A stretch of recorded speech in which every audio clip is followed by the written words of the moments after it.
আল্লাহ সুবহানাহু ওয়া তাআলা আমাদেরকে মানুষ হিসাবে সৃষ্টি করার পর যে দিক নির্দেশনা দিয়েছেন তার প্রধানতম উপকরণ হচ্ছে ইলম। ইলমের ফজিলত, মর্যাদা এবং গুরুত্ব সর্বজনবিদিত। আল কোরআন আর সুন্নায় এর চমৎকার সব নির্দেশনা রয়েছে। সে বিষয়টা নিয়ে আমরা আজকে খুব কম কথাই বলবো। আমরা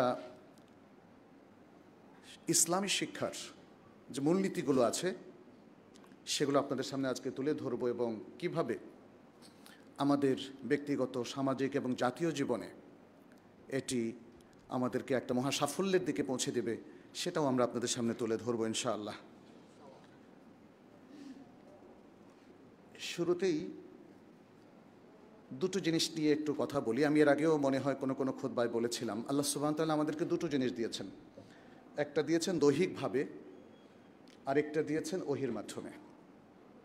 দৈহিকভাবে তিনি যেটা দিয়েছেন সেটা হচ্ছে আকল, বুদ্ধি, যেটাকে আমরা বলি ইন্টেলেক্ট, হিউম্যান ইন্টেলেক্ট বা মানব বুদ্ধি। যে কোনো মানুষের একটা বুদ্ধি আছে, আকলটা তার কাজ করে। এমনকি যদি সে ওহিপ্রাপ্ত নাও হয় তবুও সে বুদ্ধিমত্তা প্রয়োগ করতে পারে। আর আরেকটা দিয়েছেন ওহির মাধ্যমে, সেটা হলো ইলম। একজন আরব কবি খুব সুন্দরভাবে ইলম এবং আকলের মধ্যকার একটা ডিবেট তুলে ধরেছেন। এটা হয়তো একটা উদাহরণ বা দৃষ্টান্ত হিসাবে স্থাপন করা, এমন ডিবেট হয়েছে সেটা আমরা বলবো না, বাট এই ডিবেটটা খুব চমৎকার একটা বিষয় আমাদের কাছে ইন্ডিকেট করে। যেমন তিনি বলেছেন, ইলমুল আলিমে ও আকলুল আকিল ইখতালাফা। আলিম বলতে এখানে আল্লাহকে বোঝানো হচ্ছে, যেহেতু আল আলিম এটা আল্লাহর একটা সিফা। ইলমুল আলিমে আল্লাহর যে ইলম, অর্থাৎ আল্লাহর পক্ষ থেকে যে ইলম, জ্ঞান বা ওয়াহি, সেটি এবং একজন আকিল, একজন মানুষ যার আকল আছে, তার আকল দুজনে মিলে একবার ইখতিলাফ করেছে, তারা একে অপরের সাথে মতভেদ করেছে। মান যাল্লাযী মিনহুমা কাদ আহরাজা শারাফা, যে দুজনের মধ্যে কে বেশি সম্ভ্রান্ত, কার শারাফাত বেশি, কার গুরুত্ব বেশি। ফাল ইলমু ক্বালা আনা আহরাজতু গায়াতাহু, ইলম বলল যে আমি সর্বশেষ গুরুত্ব এবং শারাফাতের পর্যায়ে উপনীত হয়েছি। ওয়াল আকলু ক্বালা আনার রহমানু বি উরিফা, আর আকল বলল আর রহমান অর্থাৎ মহান দয়াময় আল্লাহ সুবহানাহু ওয়া তাআলা আমার মাধ্যমে, আকলের মাধ্যমেই পরিচিত হয়েছে। যারা আকল নেই সে তো আল্লাহকে চেনে না, অতএব আমার মাধ্যমে সে পরিচিত হয়েছে, সুতরাং আমি শ্রেষ্ঠ। ফাআউম আল ইলমু ঈমান ওয়া ক্বালা লাহু বিআইয়িনার রহমানু ফিল কুরআন ক্বাদ উসিফা। তখন ইলম সে একটা ইঙ্গিত করলো এবং আকলকে বলল যে আমাদের দুজনের মধ্যে কার দ্বারা আল্লাহ নিজেই বিশেষিত হলেন।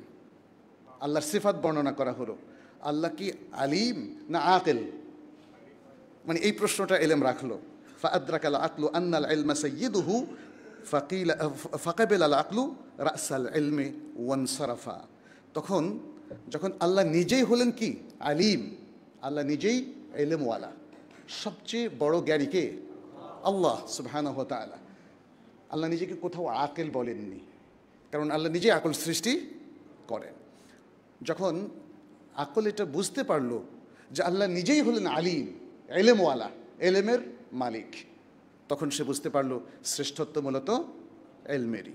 সুতরাং আমরা একটা জিনিস শুধু এই বাক্যের মাধ্যমে প্রমাণ করব, সেটি হচ্ছে আমাদেরকে যে আকল দেওয়া হয়েছে সেটি পরিচালনা করতে হবে কিসের মাধ্যমে? ইলমের মাধ্যমে। তা না হলে আকল পথ হারাবে। এই কথাটা আমরা আগেও বলেছি।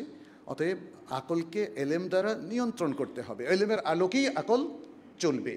তাহলেই আসলে একটা শিক্ষা ব্যবস্থা, একটা জাতীয় উন্নয়ন, একটা সমাজের সবচেয়ে ভালো কাজ সুন্দর মতো চলবে।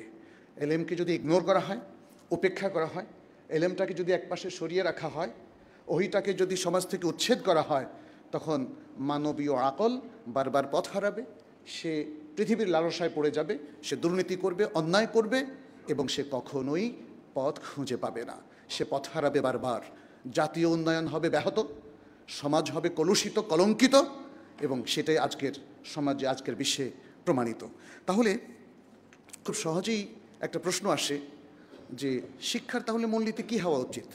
আমরা আসলে ইসলামের শিক্ষার কথা বলছি, যদি শুধু শিক্ষার কথাই বলি, মুসলিমদের শিক্ষা সবসময় ইসলামের আলোকেই পরিচালিত হবে।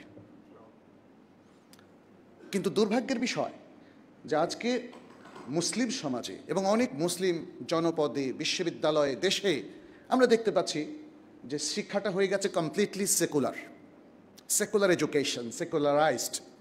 ফলে আমরা এর পাশাপাশি ইসলামী শিক্ষার কথা বলছি। আসলে মুসলিম শিক্ষাটাই হচ্ছে ইসলামী শিক্ষার মডেল, কিন্তু আমাদের সেকুলার শিক্ষাটা কিন্তু ইসলামী শিক্ষার মডেল নয়। ফলে আমাদেরকে বারবার প্রত্যেকটা জায়গায় বলতে হচ্ছে ইসলামী, ইসলামী এবং ইসলামী। সংস্কৃতি, আমাদের বাংলাদেশের সংস্কৃতিটা কী?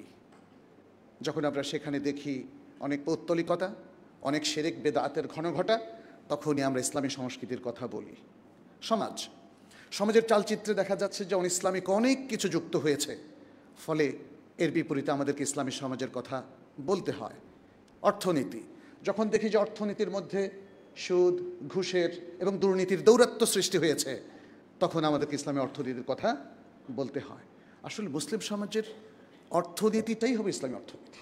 তার মানে হচ্ছে ইসলামিক মূলনীতি সকল মুসলিম ফলো করবে, এটাই হচ্ছে মূলনীতি। ফলে এখানে আলাদা করে জেনারেল শিক্ষা আর ইসলামী শিক্ষা এর কোনো প্রয়োজন নেই। জেনারেল সংস্কৃতি আর ইসলামিক সংস্কৃতি এর কোনো প্রয়োজন নেই।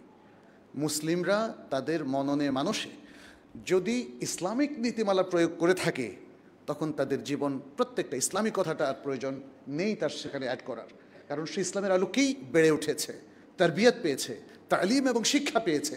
ফলে তার সমস্ত চিন্তা, চেতনা তাওহীদ নির্ভর হবে, ইসলাম নির্ভর হবে।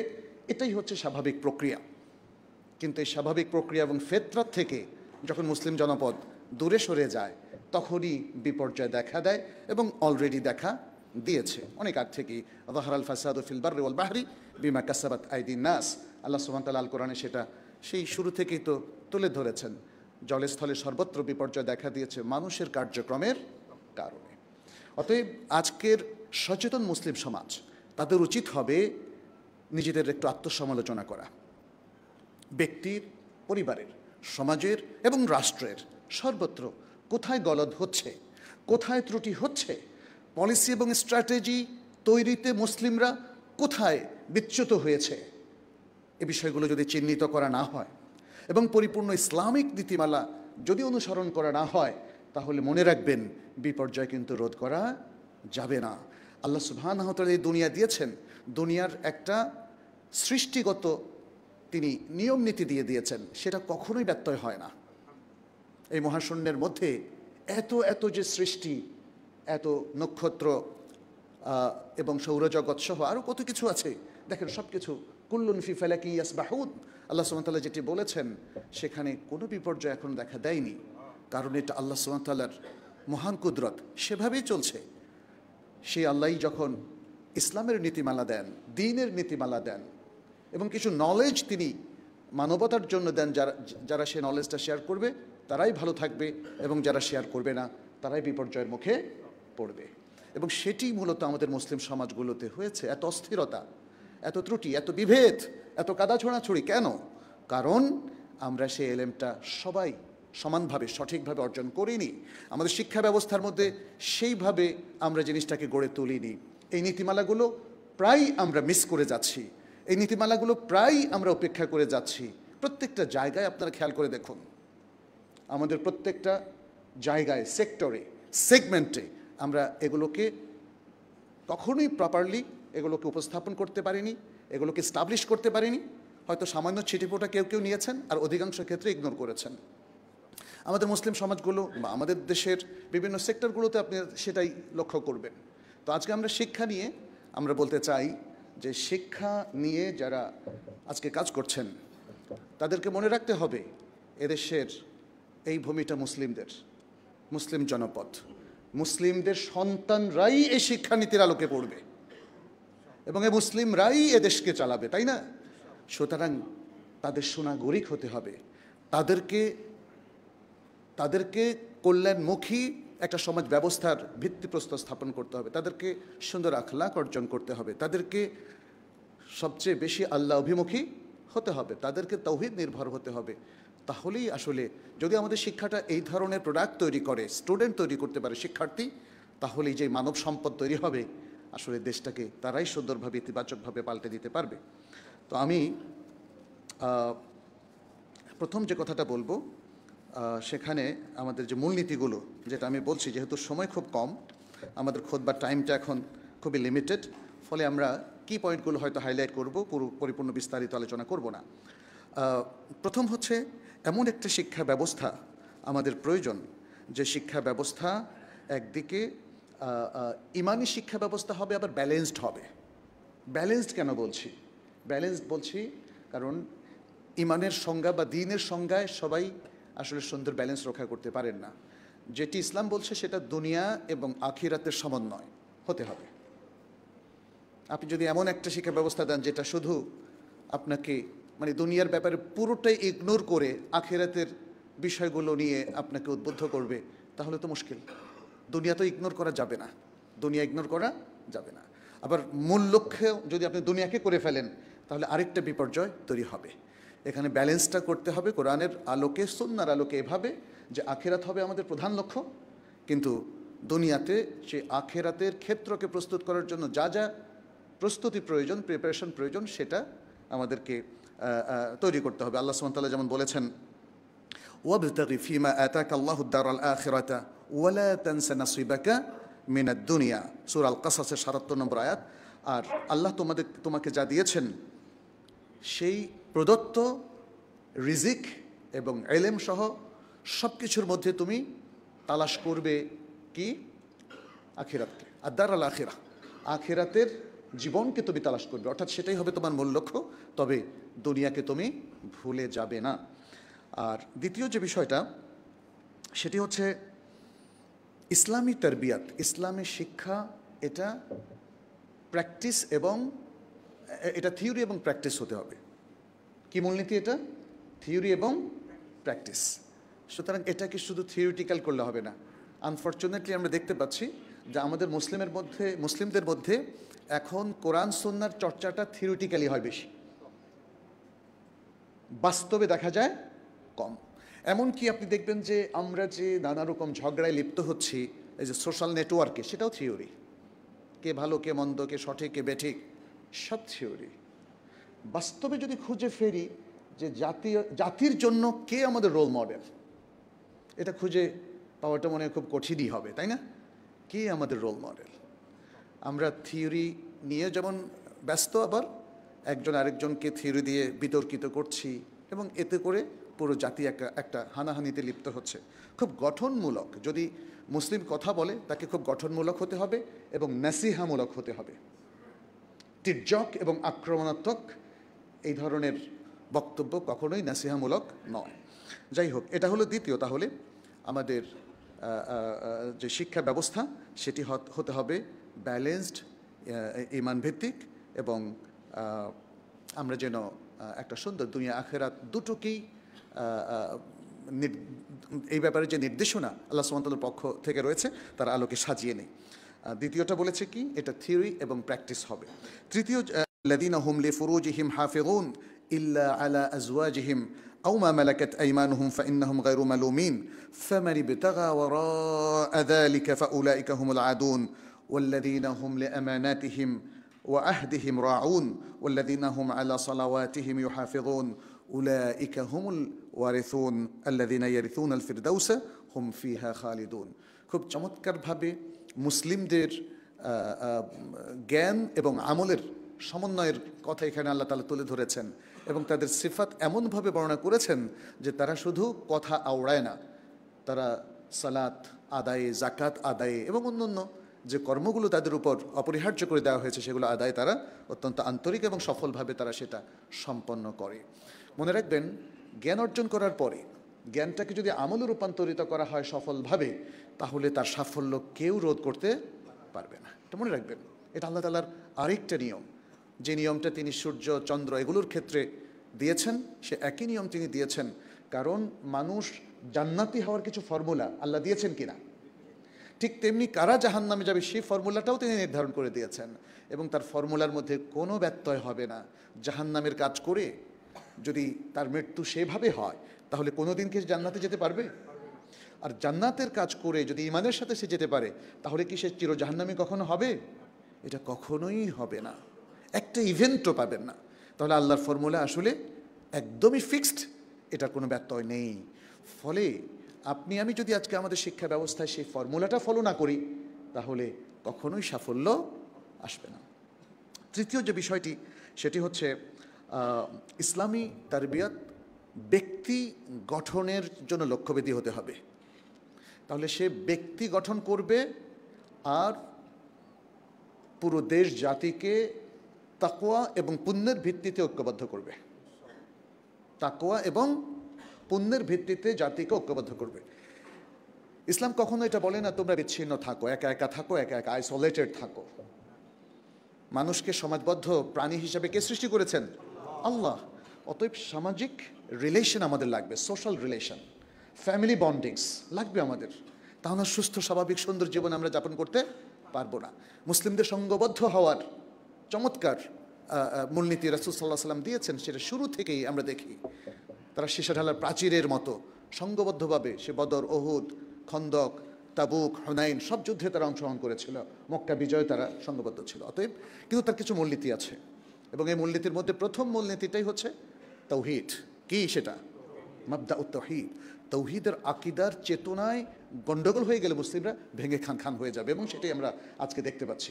অতএব মুসলিমদের প্রথম কাজটা হচ্ছে তার আকীদাতুত তাওহীদ, এই জায়গাটা রিপেয়ার করে, এবং তার শিক্ষা ব্যবস্থার মধ্যে প্রত্যেকটা জায়গায় ক্লাস 1 থেকে আরম্ভ করে টপ পর্যন্ত ইউনিভার্সিটি এডুকেশনে যেন এই তাওহীদের চেতনাটা থাকে, তাওহীদের আকীদাটা থাকে।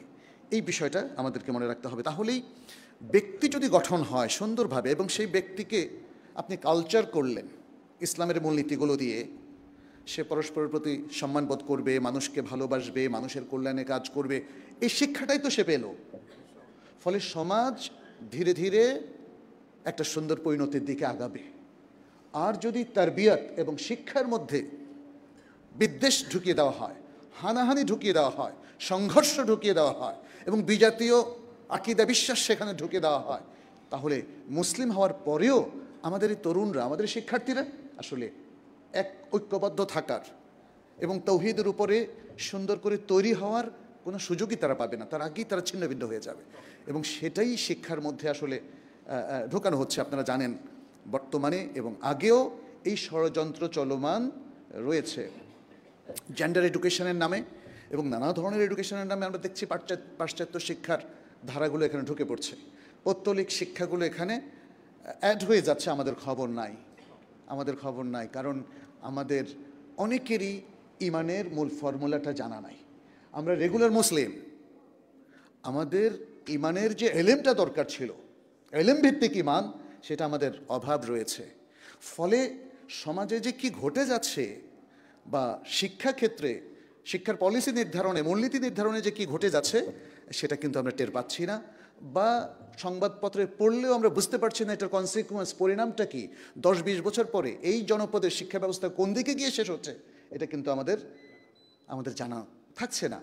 ফলে এই শিক্ষাই তো আমার ছেলেরা মেয়ে পড়বে। আমরা তো সবাই ইউরোপ আমেরিকা পাঠাবো না। আর ইউরোপ আমেরিকাতে যারা পাঠাচ্ছেন, তারা কি মনে করছেন তারা ভালো মুসলিম হয়ে ফিরবে? এটাও আমাদেরকে ভাবতে হবে। এটাও মুসলিমদের অনেক দেশের ধনীরা, সচ্ছল ব্যক্তিরা, তারা মনে করেছে যে ধনী দেশগুলোতে যদি আমরা বিশ্ববিদ্যালয়ে পড়ায় নিয়ে আসতে পারি, তাহলে খুব বড় ইন্টেলেকচুয়াল হবে, লিডার হবে।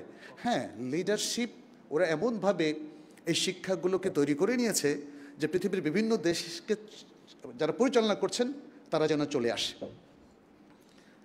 আমাদের ইসলামী শিক্ষার একটু দুর্বলতার সুযোগে, কারণ এটাকে আমরা সবল করতে পারিনি, সুন্দর করতে পারিনি, এটাকে সমাজ পরিচালনার জন্য যোগ্য করে তুলতে পারিনি বলে আসলে আরেকটা শিক্ষার মানুষেরাই কিন্তু এখন সমাজকে পরিচালনা করে। কিন্তু এটাই তো আমাদের জন্য স্বপ্ন হতে পারে না যে আমার সন্তান সমাজ পরিচালনা করবে, এমনকি সেটা যদি পাশ্চাত্য শিক্ষা দিয়ে হয়, সেটা যদি সেকুলার শিক্ষা দিয়ে হয়, সেটা যদি এমন শিক্ষা দিয়ে হয় যেটা শুধু দুনিয়ামুখী, শুধু বৈষয়িক, তাহলে তো হবে না।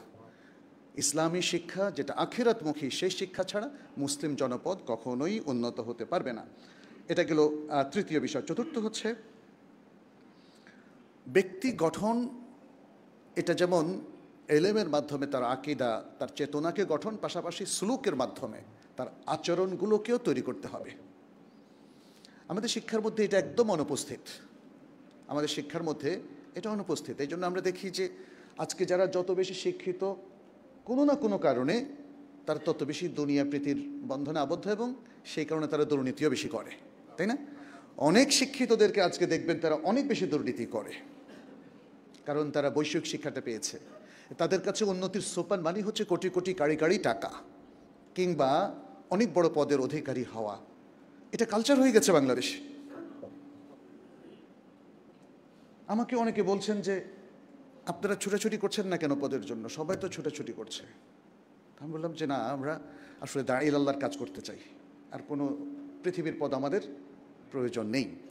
তবে অবশ্যই যারা ভালো মুসলিম তাদেরকেও এই সমাজে প্রভাব বিস্তার করতে হবে, এটাও কিন্তু মনে রাখতে হবে। কিন্তু সমাজ যখন সুস্থ হয় তখন আপনাদের এই পদবিগুলো কাজ হবে। সমাজের মধ্যে এখনও প্রচুর অসুস্থতা রয়েছে, মানুষের সুলুকের মধ্যে, মানুষের আচরণের মধ্যে অনেক ভয়ঙ্কর ত্রুটি রয়ে গেছে। এখনও অধিকাংশ মানুষ লোভী, এখনও সে পৃথিবীর এই অর্জনটাকেই একমাত্র অর্জন মনে করছে, অথচ হঠাৎ করেই মানুষের মৃত্যু হতে পারে। আখিরাতে সে পৃথিবীর এই সমস্ত বিত্ত, বৈভব, পদবি কোনো কিছুই সে নিয়ে যেতে পারবে না। তো এই জিনিসটা আমাদের আসলে শিক্ষার আচরণের মধ্যে নিয়ে আসতে হবে। আমি যে শিক্ষা নিচ্ছি সে শিক্ষার সাথে সাথে যেন আমার কাছে মনে হয় আমার আসল গন্তব্য হচ্ছে আখিরাত, আমাদের পার্মানেন্ট রেসিডেন্স হচ্ছে আখিরাত। দুনিয়া হলো ভেরি টেম্পোরারি, যে কোনো মুহূর্তে এখান থেকে আপনাকে চলে যেতে হতে পারে। আর দুনিয়াতে আমরা আসলে আখিরাতের প্রস্তুতি স্বরূপই এখানে দুনিয়ায় আমরা বিচরণ করছি। এই শিক্ষাটা আমাদের আসতে হবে। তাহলে চতুর্থটা বললাম। পঞ্চম যেটি, সেটি হচ্ছে আমাদের শিক্ষাটা এমন হতে হবে যাতে আমরা আকল, জাসাদ বা শরীর, আকল হচ্ছে আমাদের বুদ্ধি, জাসাদ শরীর, এবং রূহ আত্মা, এই তিনটার যে নারিশমেন্ট, যে উৎকর্ষ সাধন, সেটা হয়। আধুনিক বৈষয়িক শিক্ষা শুধুই আপনার জৈবিক চাহিদাগুলো মেটায়, আকল না এবং রূহ না, কি শুধু জাসাদ আপনার শারীরিক চাহিদা, আপনার প্রবৃত্তি চায় যে এটা করতে ওটা করতে, দেখেন সব শুধু চায় খাওয়া দাওয়া, হ্যাঁ, তারপরে মদ, নারী, এই সব কিছু নিয়ে সে আমাদেরকে একটা বিশ্রী শিক্ষা ব্যবস্থার দিকে নিয়ে যায়। আধুনিক বিশ্ববিদ্যালয়গুলোতে দেখেন যে অবাধ মেলামেশা, কো এডুকেশন, এটার মধ্য দিয়ে কি অশ্লীলতা ছড়ায়নি বলেন তো? মানুষের জীবনের ন্যারেটিভগুলো পাল্টে গেছে, একের প্রতি অন্যের যে এহতেরাম, ভালোবাসা, এগুলো সব জৈবিক হয়ে গেছে। ফলে অন্যায় ঢুকে গেছে, অশ্লীলতা ঢুকে গেছে আমাদের পরতে পরতে, কাজে কর্মে, চিন্তা চেতনায়, শুধুমাত্র শিক্ষা দর্শনের ভুলের কারণে। অতএব মনে রাখতে হবে, ইসলামী শিক্ষা আপনার আকলকেও শেপিং করে সুন্দরভাবে, এবং শেপিং করে সে নিয়ন্ত্রণে নিয়ে এটাকে সংকীর্ণ করে ফেলে, ব্যাপারটা তা না। ইসলাম এটাকে শেপিং করে কি দিয়ে? এলেম দিয়ে, ওয়াহি দিয়ে, যেটা পৃথিবীর শ্রেষ্ঠ এলেম, সবচেয়ে ভালো জিনিস দিয়ে আপনার আকলকে সে, আকলের উৎকর্ষ সে সাধন করে। আর আরেকটা হচ্ছে আপনার আত্মার যে প্রশান্তি, আপনার আত্মাকে সে নফসে মুতমাইন্না বানিয়ে দেওয়ার প্রোগ্রাম শিক্ষার মাধ্যমে সে দেয়। ফলে ইসলামী শিক্ষার এই যে সৌন্দর্য, এই যে মূলনীতি, সেটা আমাদেরকে ফলো করতে হবে। 5 নাম্বার গেল। এরপরে 6 নাম্বার হচ্ছে ইসলামী শিক্ষাটা ফেতরা বেসড। ফেতরাটা কি? ফেতরা হচ্ছে মানবিক যে সুন্দর স্বভাব, সুন্দর আকীদা, সুন্দর ঈমান, এই বেসড। এই জন্য ফেতরাতে বলা হয় কি ইসলাম। যেমনটি আল্লাহ সুবহানাহু ওয়া তাআলা বলেছেন, ফিতরাত আল্লাহ আল্লাতী ফাতারান নাসা আলাইহা, আল্লাহর ফিতরত, যেই ফিতরতের উপর আল্লাহ তিনি সকল মানুষকে সৃষ্টি করেছেন। এবং নবী সাল্লাল্লাহু আলাইহি সাল্লাম, যেটি বুখারী মুসলিমের একটা হাদিসে উল্লেখ হয়েছে, নবী সাল্লাল্লাহু আলাইহি সাল্লাম বলেছেন, মা মিন মাউলুদিন ইল্লা ইউলাদু আলাল ফিতরা, যে কোনো নবজাতক সে ফিতরতের উপর জন্মগ্রহণ করে। তারপরে তার বাবা মা তাকে মিসগাইড করে। বাবা মা ইহুদি হলে তাকে ইহুদি বানায়, বাবা মা নাসারা হলে তাকে নাসারা বানায়, আর বাবা মা যদি অগ্নি উপাসক হয় তাহলে তাকে পৌত্তলিক বানায়। তাহলে বোঝা গেল যে তার জীবনের বিপর্যয় পরে তৈরি হয়। আল্লাহ তাআলা প্রত্যেক সন্তানকে নিষ্পাপ রূপে পৃথিবীতে পাঠান। যদি তাকে নিষ্পাপ রাখা যায়, সে শুধু এই সমাজের না, সারা পৃথিবীর জন্য সম্পদ, ঠিক না? একজন ভালো মুসলিম, একজন ভালো মানুষ সারা পৃথিবীর জন্য সম্পদ, কিন্তু তাকে সৎ থাকতে হবে। সৎ মানে হচ্ছে যে অসততা থেকে মুক্ত, যে পাপ কাজ থেকে মুক্ত, যে অশ্লীলতা থেকে মুক্ত, যে তার রবকে স্বীকার করে। কারণ এটা পৃথিবীর মানুষের প্রথম কর্তব্য। যে রবকে অস্বীকার করে সে কোনোদিন ভালো হতে পারে না। তার যত ভালাই আপনারা দেখেন, আসল জায়গা তো তার নষ্ট হয়ে গেছে। অতএব এই জন্য আমরা তাওহীদকে এত গুরুত্ব দিচ্ছি। পৃথিবীর ভালো মানুষটাকে অবশ্যই তাওহীদি আকীদা এবং চেতনায় সমৃদ্ধ হতে হবে। তাহলে ইসলামী শিক্ষাটা যদি ফিতরাত থেকে সরে যায়, তাহলে কিন্তু এটা ইসলামী শিক্ষা থাকবে না। অতএব আমাদের শিক্ষার মধ্যে ফিতরাতের সাথে ম্যাচ করা পলিসি এবং স্ট্র্যাটেজি থাকতে হবে। এরপরে 7 নম্বর যেটা আমরা বলবো, সেটা হচ্ছে ইসলামের একটা অন্যতম মূল লক্ষ্য হচ্ছে কল্যাণের প্রতিষ্ঠা, মারুফের প্রতিষ্ঠা এবং আদল এবং ইনসাফের প্রতিষ্ঠা। ইন্নাল্লাহা ইয়া'মুরু বিল আদলি ওয়াল ইহসান, আল্লাহ সুবহানাহু ওয়া তাআলা সূরা নাহলের মধ্যে বলেছেন। এছাড়া তিনি বলেছেন, কুনতুম খায়রা উম্মাতিন উখরিজাত লিন-নাস তা'মুরুনা বিল মা'রুফি ওয়া তানহাউনা আনিল মুনকারি ওয়া তু'মিনুনা বিল্লাহ। ফলে এই জিনিসগুলো যদি আপনি আপনার শিক্ষার পলিসির মধ্যে না নেন, তাহলে মানুষ আদল শিখবে কোত্থেকে বলেন তো? মানুষ খায়ের এবং কল্যাণ শিখবে কোত্থেকে? মানুষ মারুফ এবং সততা শিখবে কোত্থেকে? শিক্ষার এই দুরবস্থার কারণে আমরা দেখেছি বাংলাদেশে কি বিপর্যয় তৈরি হয়েছে। জালেম শ্রেণী তৈরি হয়েছে, অন্যায়কারী তৈরি হয়েছে, বিপর্যয় সৃষ্টিকারী তৈরি হয়েছে। এবং সে অনাচার শুধু রাজনীতিতে নয়, সমাজেও আছে। এমনকি ধর্মীয় অনাচারও আছে, আছে না বলেন তো? ধর্মের ক্ষেত্রেও কত অনাচার আছে। আপনাদের এই সিলেট শহরেই তো কত মাজার দেখি আমরা, সেগুলোতে কি হয় বলেন, তাই না? অনাচার বললে আমাদের অনেকে শুধু রাজনীতির দিকে আঙ্গুল তোলে, না, সব জায়গায় অনাচার। যাহরাল ফাসাদু ফিল বাররি ওয়াল বাহরি বিমা কাসাবাত আইদিন নাস, সেটা মনে রাখতে হবে। Out of our educational policy, আমাদের এডুকেশনাল পলিসি দুর্বল, অথবা নানা রকম ভুল পলিসিতে সেখানে যে বিভিন্ন এই যে কুদরতি খোদা কমিশন থেকে আরম্ভ করে বিভিন্ন কমিশনগুলো আমরা দেখেছি, সেখানে ইসলামের কোনো ছিটে ফোটাও নেই। ফলে মুসলিম সন্তানরা গড়ে উঠছে আসলে ভিন্ন ধারায়, ভিন্ন কৃষ্টি কালচার নিয়ে, যেটা কখনোই আমরা যে কাঙ্ক্ষিত প্রজন্মর কথা ভাবছি, আমরা যে ইসলামিক প্রজন্মের কথা ভাবছি, পৃথিবীর সম্পদ, সমাজের সবচেয়ে সমৃদ্ধ আলোকিত মানুষ, সেটা কিন্তু তৈরি হচ্ছে না। আর সর্বশেষ আর দুটো বলে শেষ করব, সেটি হচ্ছে ইসলামী শিক্ষার আরেকটা মূলনীতি হচ্ছে, শিক্ষা যেহেতু সমাজের চলমান চিত্রপটেরই বা পরিস্থিতির একটা পার্ট, অতএব এটাও একটা চলমান প্রক্রিয়া হবে। একটা জিনিস আমরা ফিক্স করে দেব, এটা চেঞ্জ হবে না, ব্যাপারটা তা না। ইসলামিক জ্ঞানটা ফিক্স, কিন্তু জ্ঞানের অ্যাপ্লিকেশনটা নানা ধরনের হতে পারে। আমরা কিভাবে শিক্ষা ব্যবস্থাকে আরও উন্নত করব, পৃথিবীর শিক্ষা ব্যবস্থা কিভাবে চলছে, কিভাবে মানুষ পারিবারিকভাবে, সামাজিকভাবে কিংবা অর্থনৈতিকভাবে বিভিন্ন ক্ষেত্রে তারা নেতৃত্ব দিচ্ছে, সেই নেতৃত্বের উপযোগী করে মানুষকে তৈরি করা, এটা খুব ইম্পর্টেন্ট একটা বিষয়। এটা কন্টিনিউয়াসলি চলবে। এবং সর্বশেষ যেই মূলনীতিটি এখানে আছে, ইসলাম কোনো সংকীর্ণ সময়, দেশ কিংবা গোত্র, ভাষা এটার সাথে লিমিটেড নয়, সীমাবদ্ধ নয়। এটা হলো আন্তর্জাতিকভাবে সকল মানুষের, সকল দেশের, সকল সময়ের জন্য প্রযোজ্য। অতএব ইসলামের শিক্ষাকে এটা মরুভূমি শিক্ষা, সৌদি আরবের শিক্ষা অথবা কোনো মুসলিম জনপদের শিক্ষা এটা বলা যাবে না। আজকে আপনারা দেখুন যে ইসলামিক যেমন অর্থনীতি কতটা প্রোডাক্টিভ, কিন্তু মূল প্রবলেমটা হয়েছে মূলনীতিগুলো আমরা ঠিকমতো ইমপ্লিমেন্ট করি না। ইসলামী শিক্ষার না থাকার কারণে যে বিপর্যয় হয়েছে, এটা কি ইসলামী শিক্ষার দোষ? ইসলামী শিক্ষার মূল নীতিগুলোই তো ফলো করা হচ্ছে না, স্ট্র্যাটেজিগুলোও ফলো করা হচ্ছে না। তো সম্মানিত উপস্থিতি, আমি আপনাদের প্রতি আহ্বান জানাতে চাই যে আসুন আমরা এটা নিয়ে ভাবি। হয়তো আজকের খুতবা যেটা আমরা বলছি, আমি জানি না সেটা আমাদের জাতীয় শিক্ষানীতিতে আসবে কি না এই বিষয়গুলো, কিন্তু আপনারা যারা সচেতন মহল আছেন, আপনারা যদি সচেতন হন, আপনারা যদি আপনাদের ভয়েস রেজ করেন, আপনারা যদি নিজ নিজ বলয় থেকে যারা হয়তো কোনো না কোনোভাবে পলিসি মেকিংয়ের সাথে জড়িত তাদেরকে বোঝান, আস্তে আস্তে প্রভাব বিস্তার হতে পারে। আমরা সেই কাজটা করি, আমরা নিজেরাই বুঝি। কারণ মুসলিমরা যদি এই মূলনীতিগুলো না বুঝে, তাহলে বিপর্যয় আরও বেশি ঘনীভূত হবে। কারণ যাই আসবে সেটাকে আপনারা অ্যাকসেপ্ট করবেন। রিয়্যাক্ট করতে হবে। ইমান বিরোধী অবস্থানের বিরুদ্ধে আমাদের রিয়্যাক্ট করতে হবে। আমাদেরকে বোঝাতে হবে যে নো, এটা মুসলিম সমাজ, আমাদের রিলিজিয়াস যে অধিকার, আমাদের দ্বীনি যে অধিকার, এটা থেকে আমাদেরকে বঞ্চিত করা যাবে না। আমাদের নারীদের হিজাবের অধিকার থেকে তাদেরকে বঞ্চিত করা যাবে না। আমাদের ছেলেরা যে দাড়ি রাখছে এটা তার অধিকার।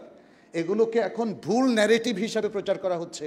দাড়ি রাখলে জঙ্গি, টাকনুর উপরে পড়লে জঙ্গি, এটা ভুল ন্যারেটিভ। প্রিয় ভাইরা, এই ন্যারেটিভগুলো কারা তৈরি করছেন সে ব্যাপারেও আমাদেরকে সচেতন হতে হবে। আমরা সচেতন না হলে শুধু ভয়ে ভয়ে থাকলে তো হবে না। ভয়েস রেজ করতে হবে, লিখতে হবে, বুঝতে হবে, সচেতন হতে হবে। তাহলেই আসলে জাতীয় উন্নয়নে আমরা অবদান রাখতে পারব। আমাদের শিক্ষাটাই যদি ঠিকমতো প্রতিষ্ঠিত না হয় তাহলে বাংলাদেশের, মনে রাখবেন, কোনো ইতিবাচক পরিবর্তন হবে না। শিক্ষাটা যদি ভুল নীতিমালা দ্বারা পরিচালিত হয় তাহলে এই মুসলিমদের সন্তান, যেখানে প্রায় 90% মতো মুসলিম আছে, তাদের সন্তানরা সুসন্তান হিসেবে গড়ে ওঠার সুযোগ পাবে না। অতএব শিক্ষা নিয়ে আমাদের ভাবতে হবে। তাহলেই আমাদের প্রত্যেক ব্যক্তিরা গঠিত হবে, আমাদের পরিবারগুলো হ্যাপি স্ট্রং ফ্যামিলি হবে। মুসলিম সমাজের সবচেয়ে শক্তিশালী জায়গাটা হচ্ছে এই ফ্যামিলি, পরিবার ভিত্তিক সমাজ ব্যবস্থা। পরিবার স্ট্রং হলে তার সদস্যরা স্ট্রং হয় এবং সেখান থেকে ভালো প্রোডাক্ট এবং ভালো প্রজন্ম যদি আমরা পাই তখন সমাজে সুন্দর নেতৃত্ব তৈরি হয় এবং মুসলিম দেশগুলো শক্তিশালী হতে পারে। এভাবেই প্রকৃত উন্নয়ন হতে পারে। আমি আপনাদেরকে উন্নয়নের ভুল হিসাব দিয়ে দিলাম, রাস্তাঘাট উন্নয়ন করলাম, এটা কি প্রকৃত উন্নয়ন? মনে রাখবেন, যদি প্রজন্মকে দিনদারির দিক থেকে সমৃদ্ধ করা না যায়, যদি তাদের নৈতিক শিক্ষাকে শানিত করা না যায়, তাহলে কোনো উন্নয়ন হতে পারে না। সেটা আপনারা দেখেছেন, সবাই দেখেছেন, সবাই আমরা জানি। অতএব এই জন্য ইসলাম ইলমি একাডেমিক উন্নয়নের প্রতি সবচেয়ে গুরুত্ব দিয়েছে, আকীদা এবং আখলাকের প্রতি সবচেয়ে গুরুত্ব দিয়েছে, ইবাদত এবং মুআমালাতের হালাল হারামের প্রতি সবচেয়ে গুরুত্ব দিয়েছে। এই জায়গাগুলো রিপেয়ার না করে কোনো জাতি, কোনো মুসলিম জনপদ কোনোদিন সমৃদ্ধ হতে পারে না। আসুন আমরা সেটা রিয়ালাইজ করি, উপলব্ধি করি। আল্লাহ যেন আমাদের সবাইকে তৌফিক দান করেন। আকুলু কাওলি হাযা ওয়া আস্তাগফিরুল্লাহ লি ওয়া লাকুম ওয়া লিসাইরিল মুসলিমিন ফাস্তাগফিরুহু ইন্নাহু হুয়াল গাফুরুর রহিম।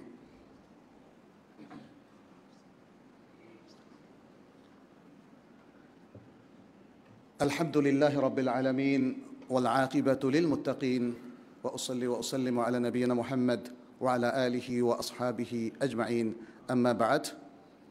সম্মানিত উপস্থিতি, শিক্ষা নিয়ে আমরা আজকে কথা বলেছি কারণ শিক্ষাই হচ্ছে একটা জাতির মেরুদণ্ড, মূল জায়গা। নবী সাল্লাল্লাহু আলাইহি সাল্লাম মদিনা সমাজ গঠন করেছিলেন শিক্ষা দিয়ে।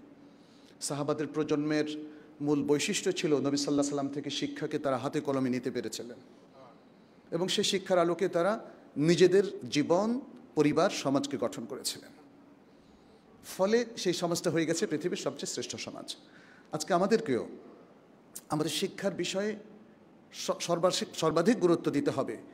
এই শিক্ষাটা প্রাথমিকভাবে আমাদের ফর্মাল যে শিক্ষা, সেই জায়গায় মুসলিম শিক্ষার সমস্ত বৈশিষ্ট্য যেন সেখানে অর্জিত হয়, প্রাণান্তর করার চেষ্টা করতে হবে। যদি কোনো ঘাটতি থাকে সেই জায়গাটা ইনফর্মাল শিক্ষা, যেটাকে আমরা অনানুষ্ঠানিক শিক্ষা বলি, সেটা দিয়ে কিন্তু সে গ্যাপটা পূরণ করতে হবে। কখনো আমাদের মেইন স্ট্রিমের শিক্ষার মধ্যে বা পলিসির মধ্যে, নীতিমালার মধ্যে ত্রুটি হলে আমাদেরকে এই যে মসজিদ ভিত্তিক শিক্ষা, তারপরে ধর্মীয় নানা রকম শিক্ষা, অনানুষ্ঠানিক যে শিক্ষাগুলো আছে, ছুটির দিনের শিক্ষা, আফটার স্কুল প্রোগ্রাম, এই ধরনের ছোটদের বড়দের প্রোগ্রাম করে আমাদেরকে এগোতে হবে। শিক্ষার যে মূল বৈশিষ্ট্যগুলো ইসলাম আমাদেরকে দিয়েছে সেটা থেকে কখনোই আমাদেরকে দূরে থাকা যাবে না। আর আমি বলবো যে আমাদের সবাই কম বেশি সবাই তো শিক্ষা নিয়েছেন, তাই না? হয়তো স্তরভেদে কেউ সর্বোচ্চ শিক্ষা নিয়েছেন, কেউ হয়তো ব্যাচেলর কিংবা মাস্টার্স পর্যন্ত গিয়ে শেষ করেছেন। শিক্ষার সাথে সবাই সম্পৃক্ত। অতএব শিক্ষা, ভবিষ্যতের যে মুসলিম শিক্ষা, সেটার সাথেও আমাদেরকে সম্পৃক্ত হতে হবে। আমাদের মসজিদগুলোকে শিক্ষা কেন্দ্র বানাতে হবে এবং প্রত্যেক মসজিদের সাথে যেন এক অত্যন্ত শক্তিশালী বিদ্যালয় কিংবা মাদ্রাসা এগুলো থাকে, সেই ব্যবস্থা করতে হবে আমাদেরকে। সেই প্রোগ্রামগুলো আমাদেরকে হাতে নিতে হবে এবং এগুলোকে রেগুলার, এতিমখানার মতো দুর্বল শিক্ষা কেন্দ্র করলে হবে না। বা রেগুলার যে মাদ্রাসাগুলো আমরা দেখতে পাচ্ছি, আজকে মাদ্রাসার শিক্ষা বড়ই দুর্বল অবস্থায় আছে। যে কোনো মাদ্রাসা ভিজিট করলে আপনারা দেখবেন। কিন্তু আমরা দেখি যে এই অবস্থাটাকে সবাই মেনে নিয়েছেন। অনেক মাদ্রাসা যাই, সেখানে সমাজের বিশিষ্ট ব্যক্তিবর্গ কিন্তু ভিজিট করে না, আর যদি করে সেটা মেহমান হয়ে আসে, ব্যাস একটা ফুলের তোড়া নেওয়ার জন্য।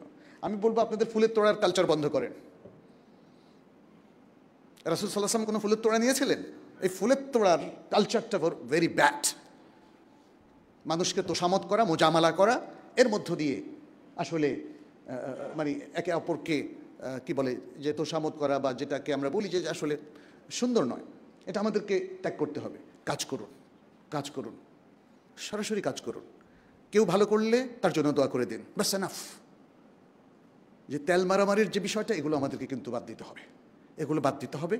আর আসল কাজটা করুন। আপনার লোকালয়ের যে ইসলামী শিক্ষা প্রতিষ্ঠানগুলো আছে, সেটার পরিচালনা কমিটির মেম্বার, সভাপতি হওয়ার লোভ লালসা ত্যাগ করুন। বরং আল্লাহর ওয়াস্তে সেগুলোতে আপনারা কিছু অনুদান দিন, লাইব্রেরি, কম্পিউটার, আধুনিক শিক্ষা, এই নানাভাবে হেল্প করুন। এভাবে আসলে আমরা শিক্ষার উন্নয়নে কাজ করতে পারি। অর্থাৎ ব্যক্তিগতভাবে অনেকে আমরা চেয়ে আছি এই কাজটা সরকারের। আমি অনেককে বলছে ভাই আমি কি করব, এগুলো করে কোনো লাভ নাই, এগুলো সরকারি কাজ, যদি সরকারি করলো বা আমার উপর দায়িত্ব আসলে আমি করব। সরকারিভাবে কি মুসলিম সমাজের সব কাজ সুন্দরভাবে হবে? হবে না। তাহলে আমাদের কি করতে হবে?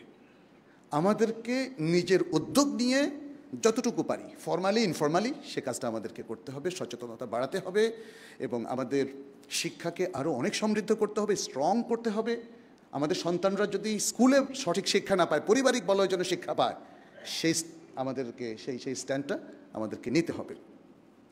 আমরা আলহামদুলিল্লাহ শিক্ষার এই উন্নয়নের জন্য অনেক দিন থেকে কাজ করছি, এবং আমাদের একটা ট্রাস্ট আপনারা জানেন হয়তো অনেকেই, ইমাম বুখারী ট্রাস্ট, তার মাধ্যমে আমরা বেশ কয়েকটা শিক্ষা প্রতিষ্ঠান এস্টাবলিশ করেছি।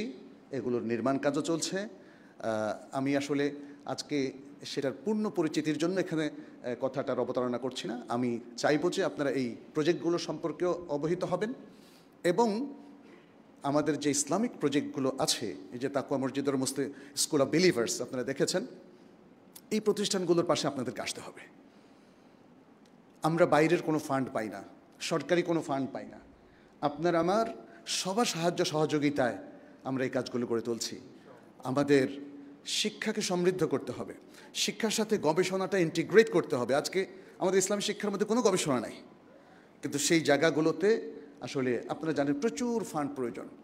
আমেরিকা, ইউরোপে শত শত কোটি, বিলিয়ন বিলিয়ন ডলার তারা সেখানে ইনভেস্ট করে। তো সেই জায়গায় আমরা কিন্তু জিরো।